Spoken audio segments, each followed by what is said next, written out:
मीरा रो रही थी। कहा मैं संतों के साथ रहती हूँ, ये मेरे ऊपर उंगली उठाते, मेरे चरित्र के ऊपर ये दोष लगाते, मेरे लिए घिनौनी बात बोलते हैं। हे महापुरुष, मेरे माता पिता के सम हो, हरि भक्तन सुखदाई। ये जितने भी हरि भक्त हैं, ये साधु हैं, ये संत समाज है, ये सब मेरे माता पिता हैं। हम कहा उचित करी हो, हम कहा उचित अब करी हो, सोए बताए समुझाई।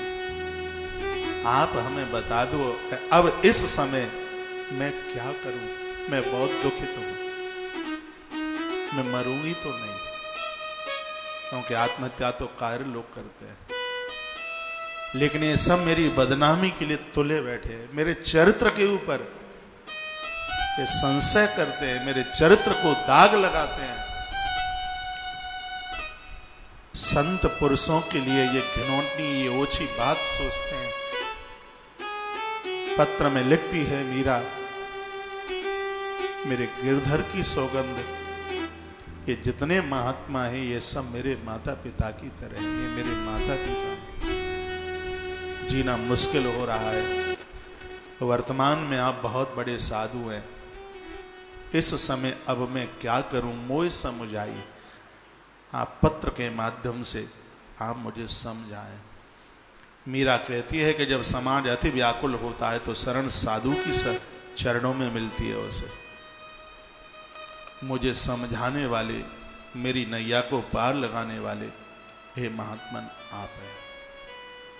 ये रैदास की शिष्या है मीरा। रैदास, रविदास, कई पदों में उसने गुरुदेव का नाम लिखा है। और जब यह चिट्ठी गोस्वामी तुलसीदास जी महाराज को मिली तो उन्होंने बड़ा सटीक जवाब दिया इस पत्र का। उन्होंने कहा, जाके प्रिय न राम वेदे। बड़ा सुंदर जवाब था। जाके प्रिय न राम वेदे, सो नर तजह कोट बैरी सम, यद्यपि परम स्नेही जिनके प्रिय न राम वेदे। जिनको भगवान प्रिय नहीं है, वो परिवार में कितना भी नजदीक क्यों ना हो, कितना भी करीब क्यों ना हो, उसको जीवन में से त्याग देना चाहिए। ये लिखने के बाद प्रमाण देते हैं, कहते हैं तो वह अरे बहुतों ने त्यागा है। प्रहलाद ने द्रोही बाप को त्यागा, भरत ने महतारी को, शिष्य ने गुरु शुक्राचार्य को त्यागा है। ऐसा काजल लगाने से क्या होगा, गोस्वामी जी लिखते हैं, जिसमें आंख ही फूट जाए। ऐसा परिवार, ऐसी ससुराल जो ईश्वर से ही दूर कर दे। तो कह दिया, सो नर तजहु कोट बैरी सम, यद्यपि परम स्नेही। तो कितने भी अपने करीब क्यों न हो, लेकिन वो भगवद हंता हैं, ईश्वर के द्रोही हैं। मीरा वह अपने रिश्ते में कभी कुछ नहीं लग सकते।